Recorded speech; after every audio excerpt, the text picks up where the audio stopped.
Bandeko bana mboka ya Congo, mbote na bino mpe eyenga elamu. Nakanisi mingi kati na bino oza na ndako na bino, bamosusu oyo baloka bango oyo toyebi bameme na bampata bakei na eloko oyo bazo kobenga ndako ya Nzambe. Kasi ndenge nayebisaka bino, il y a de cela 2 ans, na intervention mosusu, Nzambe azalaka na ndako te, parce que soki otangi mokanda wana, buku wana ya kindoki oyo bapesa bato nyonso ya mokili, bien que nazali na passage yango awa te na motu, Nzambe wana basambelaka aloba nakoki kofanda mpe kozala na ndako oyo moto nga na kela atonga. Ezali Nzambe oyo basambelaka nde aloba ndenge wana ke ye akoki kofanda jamais na eloko oyo moto asali na maboko, moto oyo ye akela. Alors tomitunaka bato wana babengaka ndako wana ya Nzambe mpona nini? Ezali bozoba, ezali mentalité ya coloniser, ezali kobanga, mpe ezali koboya kose libere. Bandeko, nsango oyo etumbi mboka, naloba mokili mbomba te, oyo etumbi mboka na biso, ezali nsango ya ba Filistina oyo babengaka na lokoto ya lu français ba Palestinien. Na kokota penza mozindo te o na yanola bino origine ya conflit te. Mais vous permettre ngai pendant quelques minutes naloba mwa ndambo ya maloba oyo, parce que tozali kopesa na nsango ou s'instruire ou se former les uns les autres, ba oyo bayebi mpe ba oyo bayebi te. Parce que même mikanda oyo baka mikanda ya Nzambe oyo bozana yango, oyo bondimelaka, bato mingi bazo kondimela parce que bayebi te. Parce que pe bazo koboya koyeba, parce que bobangi pe ekota na kati ya bongo na bango, bakoma neti bambisi oyo yamikotisa na bokila mpe moye babingma na kati ya mbisi wana, bokila wana ezali te. Mais mbisi ya makasi parfois akomi beta beta et puis akei na ye. Malheureusement, pona biso bana ya Afrika, et plus particulièrement bana ya Congo, tolingi le statu quo, ça signifie etikala ndenge ezali. Pourtant, mokanda wana, makomi wana, na maloba oyo eutaka na bato bamibengaka bato ya Nzambe, basali ya Nzambe, ezali poison oyo ebebisa biso bongo et immobilisa biso mpe tokoma ba handicapé mental ou mentaux en fait. Alors, ndenge nalobaki, sango oyo etumbi mboka ezali sango ya tentative ya déportation ya ba Filistina balongwa bazwa bango na mboka na bango baya na bango à plus de 4000 km mboka mosusu baponi te kaka mboka na biso. Alors yambo nakende na mozindo bo permettre ngai natangela bino makomi moko oyo nazwaki na kati ya mikanda entre guillemets esantu ya bato oyo bobengaka ba hébreu, ba juif, ba israélite. Boyoka kaka un peuple na ba appellation misato. Bazali ba hébreu, bazali ba juif, bazali ba israélite. C'est une trinité comme nakati ya religion ya christianisme. Une trinité d'appellation incorporée na peuple oyo moko. Raisonnez sur ça. Alors nalingi natanga passage moko na kati ya mikanda na bango. Ngai nazwaki yango na mikanda na bango onga na tanga pe na tangaka. Mikanda na bango ezali le Talmud, mosusu ezali Torah oyo bobengaka Ancien Testament. Il faut boyeba ke ndenge boyebi yango Bible eza na biteni mibale, Ancien Testament na Nouveau Testament. Ancien Testament nde oyo ezalaka na babuku mitano oyo baloba Moïse akoma. Ezali oyo boza nango na kati ya Bible na bino. Ba Yuda babengaka yango Torah. Et puis bazali na seke babengaka Talmud. Talmud ezali exégèse ou bien analyse critique ya biloko oyo eza na kati ya Torah.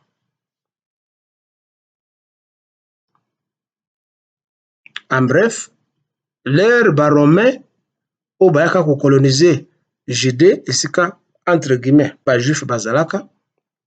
L'ère bamonaka ke mouvement oyo ya religion bakoki kozwa profit na kati ya ko maîtriser population bango bazwi yango epa ya bayuda bakene yango na Rome. C'est à partir de Rome nde epanzana na mokili bimba entre autres na kati ya poto ti na kati ya ba pays nyonso wana ya poto du nord, du sud, de l'est et de l'ouest. Il faut boyeba ke bamindele bazalaka pe bazalaka na religion na bango te. Bazalaka pe na nzambe na bango te. Ce qu'ils appellent valeurs européennes parmi ce qu'ils prétendent être les valeurs ezali na christianisme, ezali na judaïsme. Ba emprunta yango epa ya bayuda mpe epa ya baromain. Et ils en ont fait le sien ou le leur. Donc bamindele bazalaka na ba religion te. Pe bazalaka na yango te bazwa eloko ya bato mosusu. Et soki bokei na poto bango nyonso ba reconnaissaka ke source ya civilisation na bango ezali wana na kati ya Rome na Grèce. Grèce esika balobi démocratie euta na biloko nyonso. Pourtant ba grec bango moko o baza ba voisin na biso parce que tozali séparé kaka na ebale ya Méditerranée na Égée. Bango moko bakoma pe baloba pe balobaka ke batanga biloko nyonso, bayeba biloko nyonso à partir ya Égypte.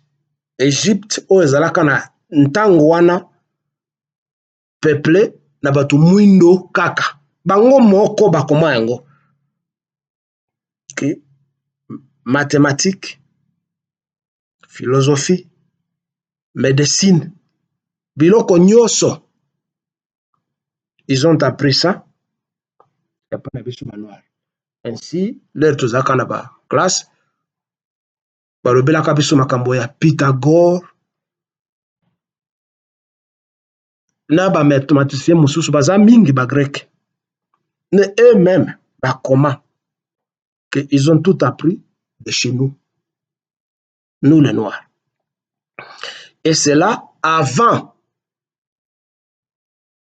batumba bibliothèque ya Alexandrie oyo kati na bino o bakenda na Égypte et peut-être ils ont eu la chance d'aller en Alexandrie. Nga nakenda en Égypte 2 fois, bon je ne suis jamais arrivé en Alexandrie. Bon, na visita kaka ba pyramide, je ne suis jamais arrivé na Alexandrie. Bonde kuza chapitre mususu moko mususu na Alexandrie zaki na bibliothèque oyo ezalaka na babuku mingi ya secret ya science. L'air barabe baye mpo balingaki ba imposer islam. Et comme la religion est contre la science, et tout celui qui manifeste un esprit d'éveil, batumba bibliothèque wana ya Alexandrie.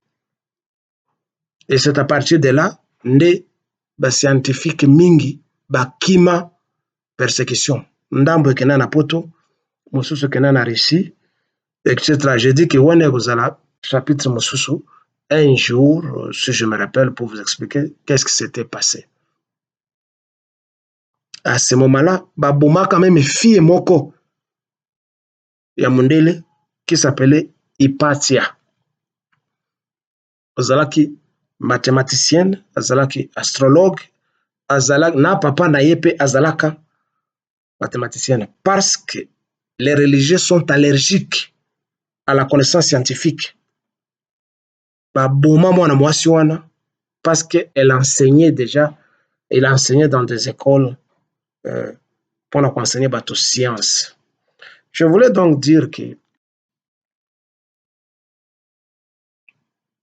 bateau ya poto baya kokanga biso bongo na miso na matoyi po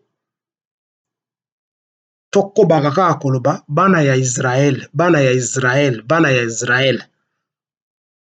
Tolobaka mikolo nyonso bana ya Nzambe ekolo oyo eponama na Nzambe etc. Oyo eute pa bamindele o bayaka kotransforme biso ne bazoba.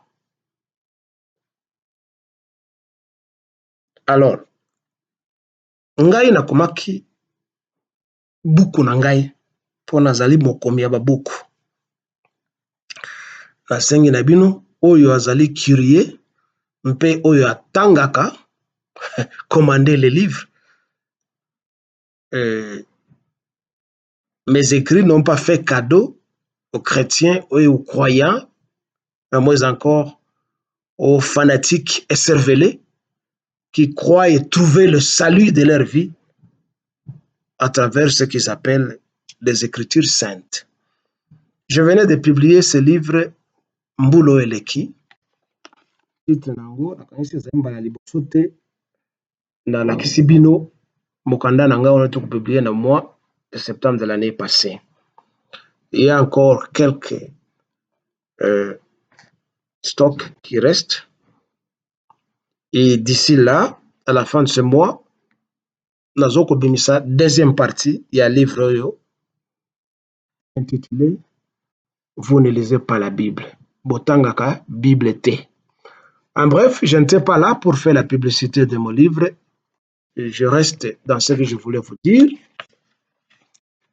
Natangela bino en relation avec sango oyo etumbi mboka.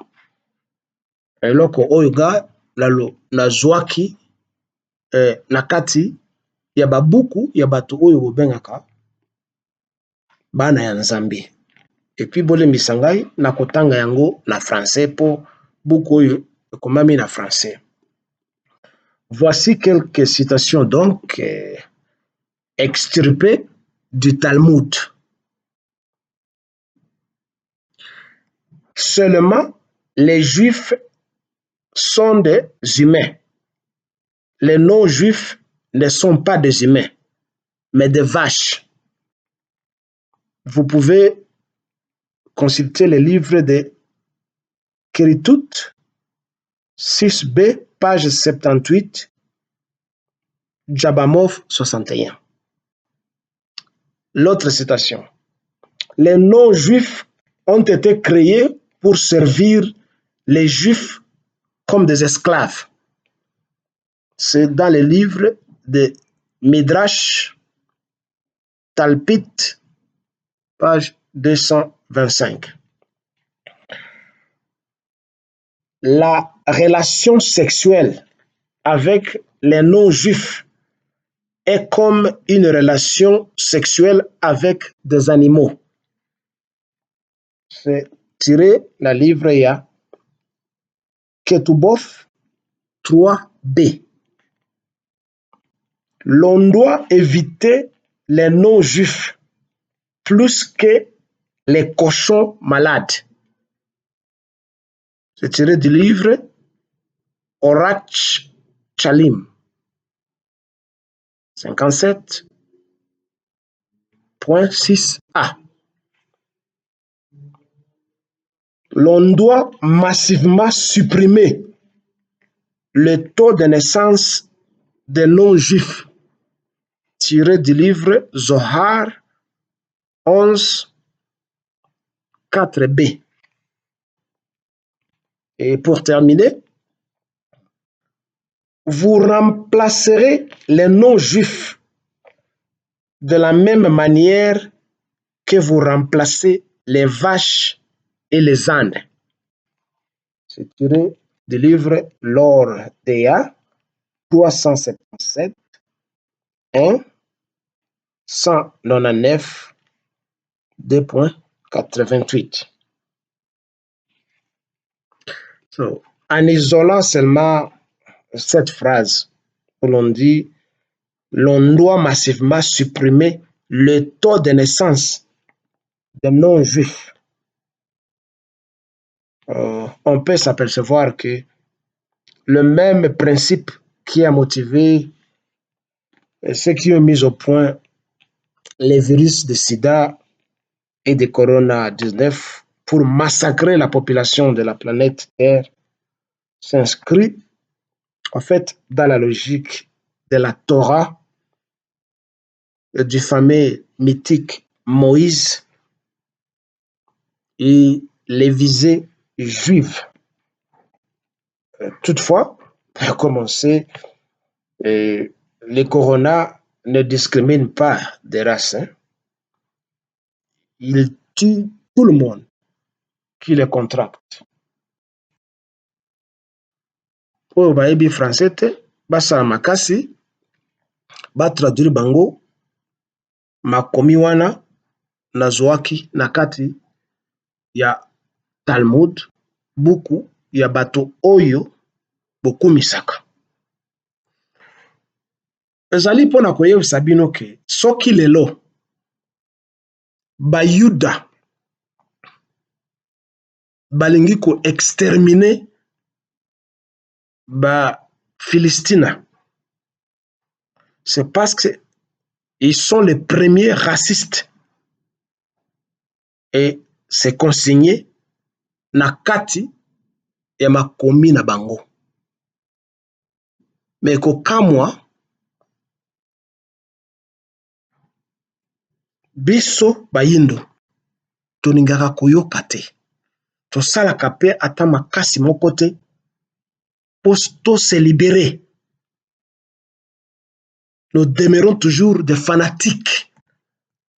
Au kotala toujours quand les noirs parlent, surtout les Congolais.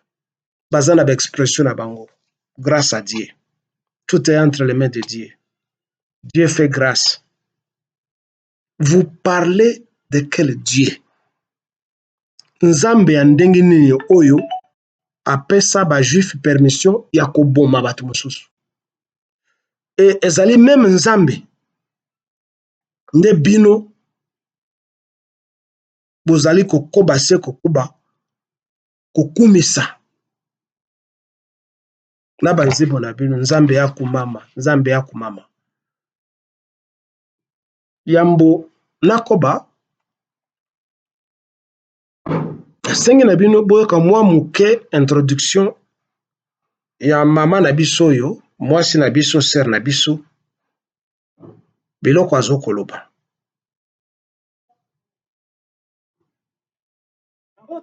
Bandeko nanga napesi biso mbote na kombo na Yesu Kristu. Bandeko naza sûr que bozali malamu esika nyonso tu message ekokuta bino. Informatika bolingo tata nzambe ezala likolo na biso nyonso. Bandeko na ngai, mes frères et sœurs, nayeli bino message moko très important. Et important makasi bandeko nangi tolanda message oyo attentivement, to sosola, to comprendre, to senga compréhension na Saint-Esprit asunga biso to comprendre makambo ezoyela biso na Congo. Bandeko, makambo ezoya na Congo eza mabe makasi. Mabe makasi.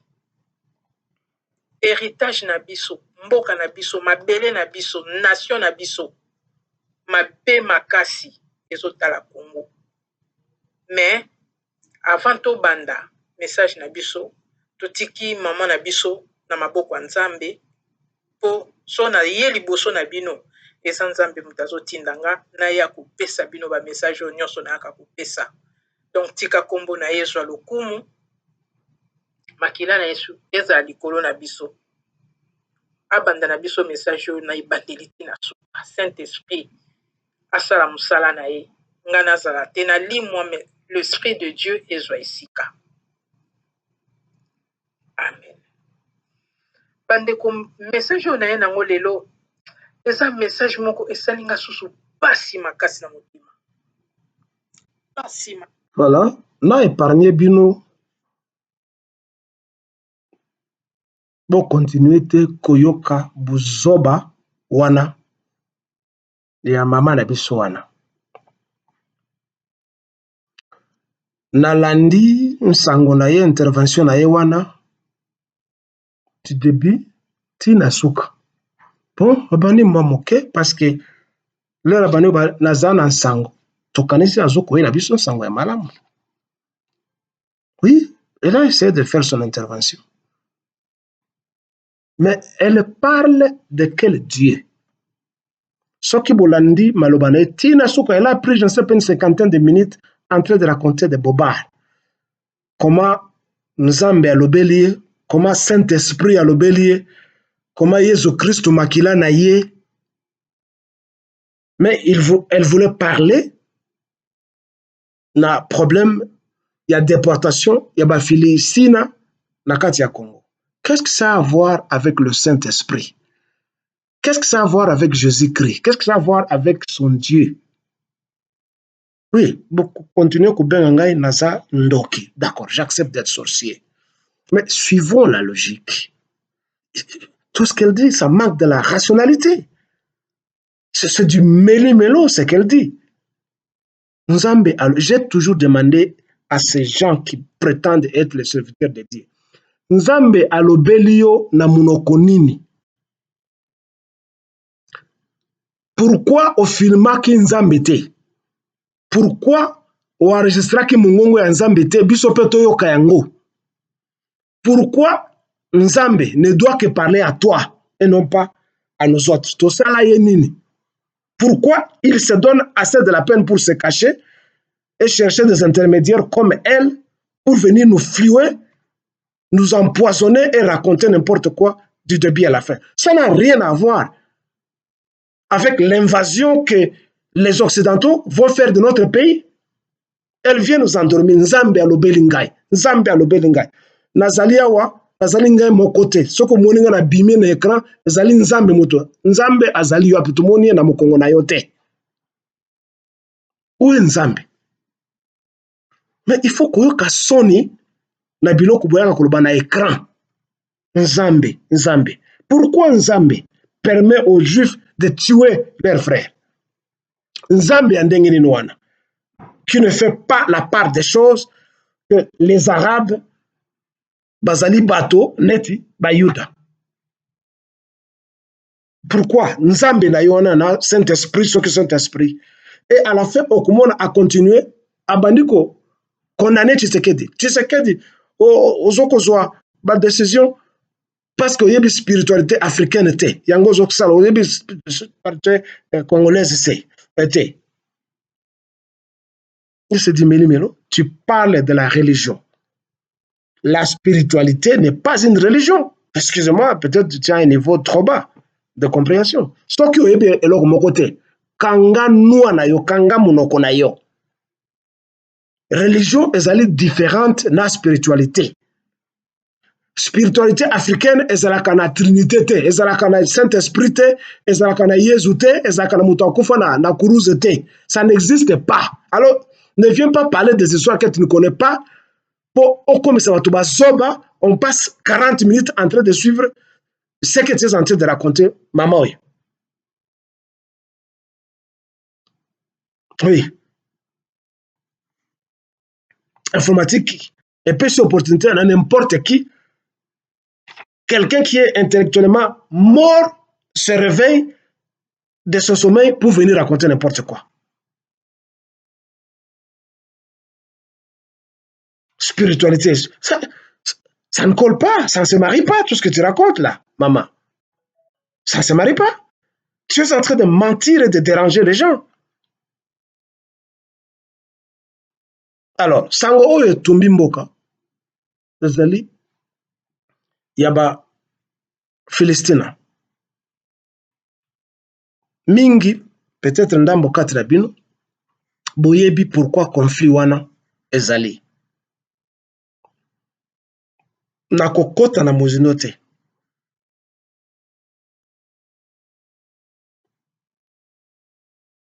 Yo mama oyo zoko loba.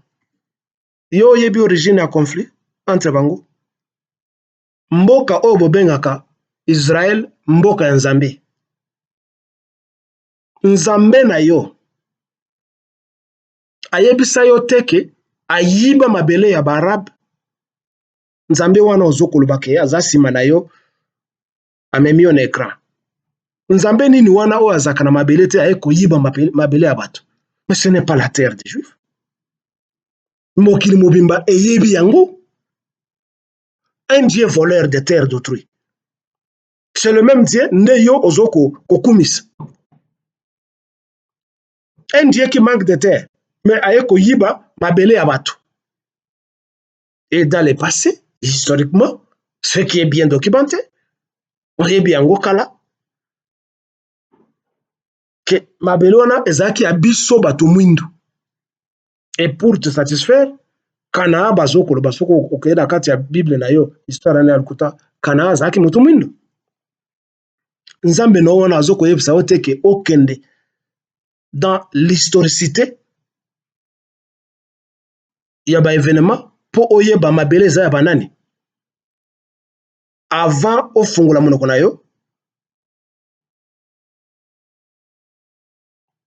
mabele wana ezali ya ba Arabe. Ba Arabe ba bengana biso. Même chose deng ba bengana biso en Afrique du Nord. Maroc, Tunisie, Égypte nyonso zaki ya biso. Ba bengana biso ba boma biso. Même chose na kati ya Israël ezaki ya biso bato mwindu. Oyo bazali wana ba filme pe ezali depuis mokolo baya pour la première fois koya ko occuper mabele ya bato oboma bato obuzo kubenga za bana ya Nzambe.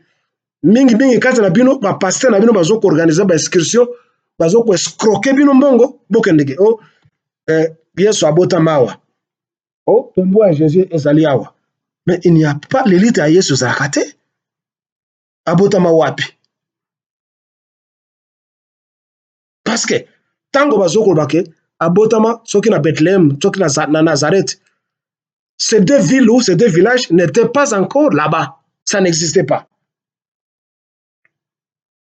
L'ère bobi abotama que Yesu abotama Nazareth, Bethlehem, ezalaka te. Mais c'est documenté. Donc, bayuda na bino, baza miyibi,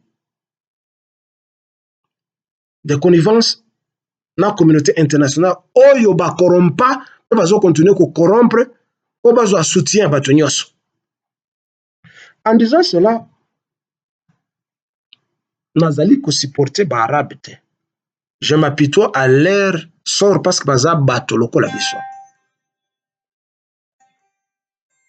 Baza bato lokola biso.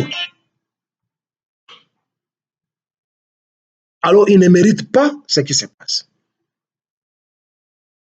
Tango mouvement il y a Palestinien à résistance et bandit. Vous connaissez une figure populaire dans le mouvement oyo, bien leader na bango akufa, Yasser Arafat.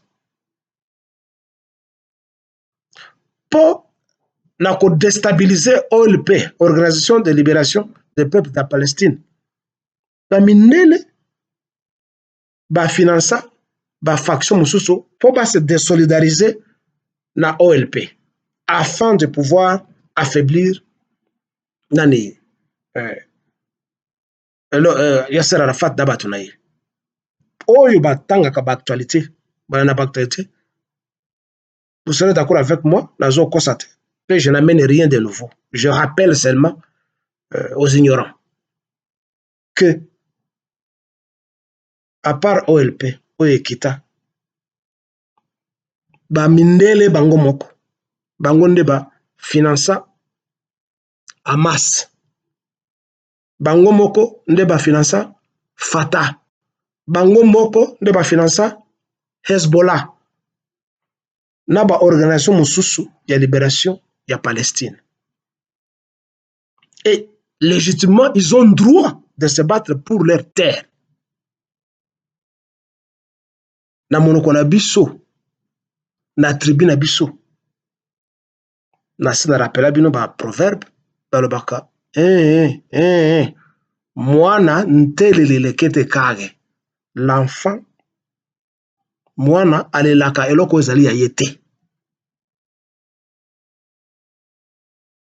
Le reste, vous allez disserter vous-même, vous allez na mentalité, et bah, tu vas na maïe, donc, les Palestiniens se battent pour leur terre. Même les loyaux, l'Amérique, l'Occident tout entier, baza ko soutenir plan Oyo. Il y a ko déporter les Palestiniens.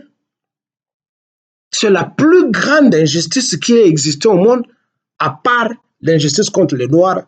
Il y a ko kangabiso, toko mabaumbu, etc. Mais wana ezali mabele ya barab o babengana biso à l'époque. C'est leur terre. Alors, pour revenir au scandale, Philippe, excusez-moi, Alex, on dit Félix. Talanga malamu, Félix. Il faut cesser tofinga kayo. Il faut cesser de trahir mboka.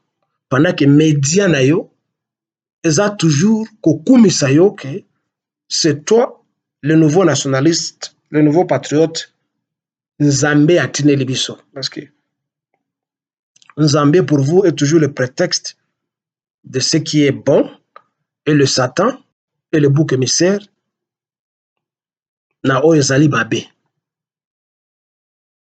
Ba presse na oyo nyonso zoko yebsa fati azali oyo ya Nzambe ceci et cela. Mais tolembi na ba acte ya traîtrise na yo, mon frère. Lelo olingi obundisa Kagame, ce qui n'est pas mauvais. Et c'est toi qui avais amené Kagame au pays. Obengi ndeko na yo, omobilize na IDPS nyonso tina kati ya stade, bato ya IDPS o lelo bazo kofinga Kagame. Dalobaka, yo oza nani oboya Kagame. Ba film ezali wana. Yomoto, au côte Sabiso, la communauté des États de l'Afrique de l'Est. C'est toi. Yomoto, au Benga armée et Afrique de l'Est et c'est toi. Et tout ce que tu as fait et tu as signé comme accord, tu le faisais de ton propre chef sans, d'après toi, entre guillemets, consulter et réunir tes soi-disant deux chambres afin de te donner le pouvoir d'agir. Tu continues sur le même pied. D'après ce que les médias révèlent, tu es en consultation avec l'État hébreu po bazwa bato kuna baya na bango na kati ya mboka na biso oyo ezali na bitumba depuis plus d'une vingtaine d'années. Ozali capable ya kostabiliser eloko oyo te. Ta priorité ezali komema bango awa epa na biso. Et je pense que ça sera un des éléments à verser dans ton nouveau bilan parce que on a toujours dit que bilan na yo ezali élogié quand tu inaugures des immeubles pour toi, donc tous les Congolais vont habiter ces deux immeubles. Ces deux immeubles vont créer l'opportunité d'emploi na bateau. Bango tout va vous employer kuna na kati ce qu'on appelle mamayemo ceci cela parce qu'ils ont envie de la lumière. On présente ça comme état tombé là. Donc la déportation massive des terroristes qui ne sont pas terroristes pour moi, mais ils deviendraient des terroristes chez nous, palestiniens. Et vous avez bilan na yo ya liboso. Tu n'as pas encore prêté serment directement. Première action na yo d'envergure ezali wana. Que cela se matérialise ou pas, mais comme je te l'ai toujours dit mon frère, c'est une gaffe. C'est une gaffe impardonnable.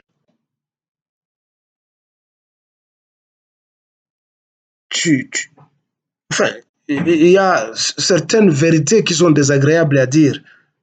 Mais vous savez, de l'autre il faut oser un frein. Ta famille a tant fait du mal au Congo. Et vous êtes toujours dans la négation. On a tant dénoncé ma baie ya Fabi Nayo. Les choix que les Rwandais avaient portés sur toi n'étaient pas faits au hasard. Tu penses que les gens sont dupes, les gens sont amnésiques, ils ont oublié tout ce qu'ils faisaient. Ton père et toi. Ton père a fait, je ne sais pas, 2 ans ou je ne sais pas combien d'années au Rwanda. Les accords que ton père a signés avec le Rwanda, mais qui les ignore? Avez-vous déjà rendu public le contenu de ces accords Binona Rwandais? Vous prépariez déjà l'occupation, la balkanisation du Congo. Tu penses que nous avons oublié tout ça? Mon frère Valentin Moubake a dénoncé un peu, ayant passé 2 ans au Rwanda comme délégué de ton propre père.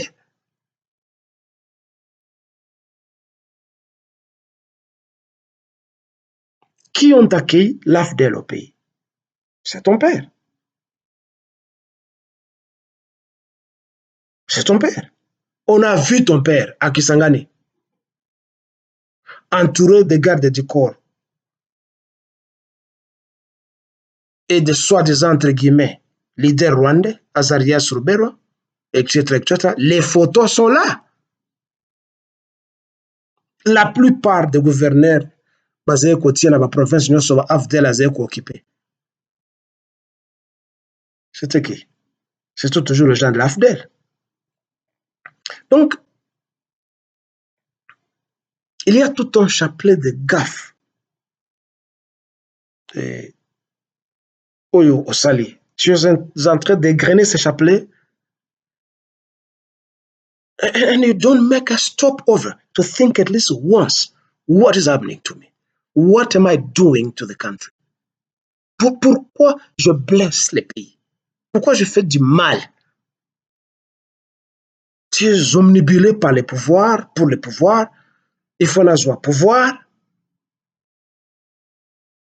et tu ne te rends pas compte de ceux qui ont régné avant toi, qui étaient plus charismatiques que toi. Mais nous sommes déjà submergés par des immigrants illégaux qui sont non documentés parce que tu le veux. Quel fait ton ministre des Affaires intérieures et toi-même et ton ministre de Défense pour fermer les frontières et instaurer une opération d'identification de citoyens et de non-citoyens? La priorité pour toi, c'est nous amener encore un lot de gens, mais nous en avons marre des Arabes.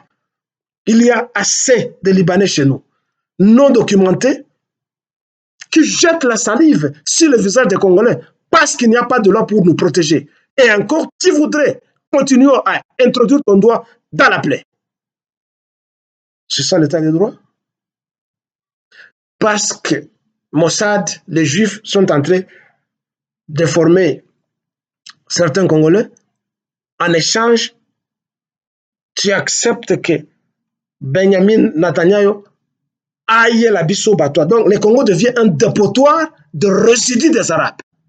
C'est ça, n'est-ce pas? Les Congolais, voici une opportunité pour nous de nous lever, de nous soulever et de détrôner Félix et sa racaille de cabinet ministériel, la paix Nabiso.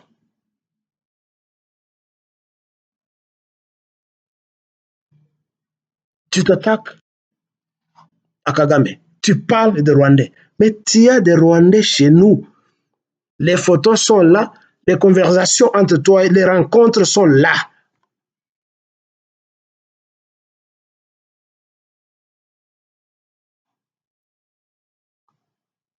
Pourquoi tu n'arrêtes pas Azaria Sorbero?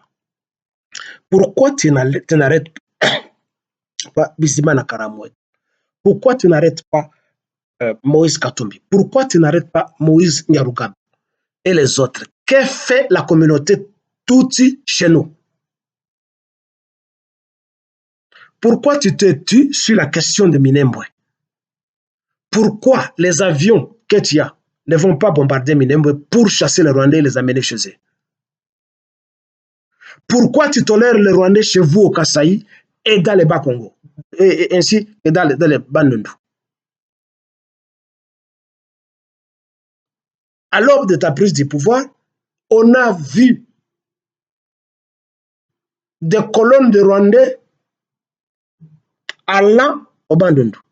Ton administration ne nous a jamais dit où sont-ils installés, qui leur a donné la permission de venir chez nous, pourquoi chez nous. Et aujourd'hui, on nous parle de Mombondo ou de Mobondo. Et ta presse, tes médias sont là pour raconter. Nous avons un service d'intelligence très fort. Les services d'intelligence ont un des rôles de prévenir ce qui va se passer. Qu'est-ce que ces gens sont venus faire? Pourquoi Bakanga Bangote Bazung Sabango Parabango? Mais tu dois cesser ta complicité.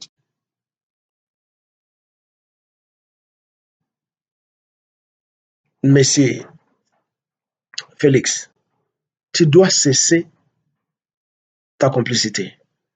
Ce que tu fais pour Bayanaba Rwandais, c'est à cause de cet amour du lucre. Tu voudrais toujours avoir de l'argent, toi et ton équipe. En échange, Israël a coupé son bongo, mbongo yangope okende, na trésor public. Ça sera toi et tes amis, comme d'habitude, qui vont se les distribuer. Okokende wapi na mbongo yo, mon frère? Okende wapi? La fois passée, je t'ai demandé, Olingi ozala moulai 30 mètres. Mutu na yo ezala munene kule kwana. matama na yo eleka le kona c'est fini, tu as atteint un certain âge, tu dois travailler pour l'humanité, pour tes compatriotes. Que passer le temps à trahir. Nasengi na ba Congolais nyoso komeka te kondima que ba Palestiniens baya na mboka na bino. Nous en avons déjà assez de Rwandais et de Libanais chez nous.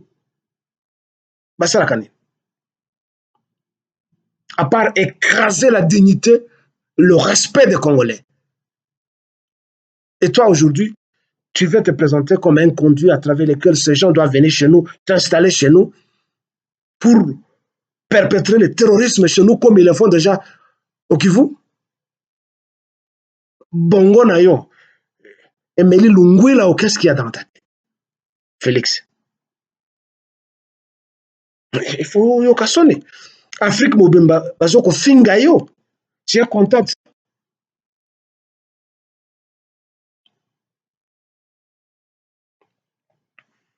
Soki bakoko bazalaka. Milimu ya makoko. Et au kota na moto na yo et tu vas sentir ta tête comme s'il y a des termites dedans. Parce que tu trahis. Parce que tu trahis le Congo de Lumumba, de Kasavubu, de Kimbangu, de Kimpavita, de tous les martyrs congolais et de tous les Congolais qui se battent pour que la nation congolaise soit